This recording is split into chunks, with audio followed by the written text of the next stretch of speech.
In computer science, a call stack is a stack data structure that stores information about the active subroutines of a computer program. This kind of stack is also known as an execution stack, program stack, control stack, runtime stack, or machine stack, and is often shortened to just the stack.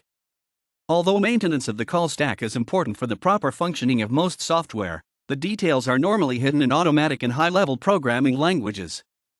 Many computer instruction sets provide special instructions for manipulating stacks.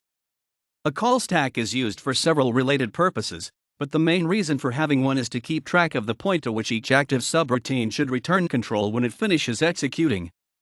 An active subroutine is one that has been called, but is yet to complete execution, after which control should be handed back to the point of call.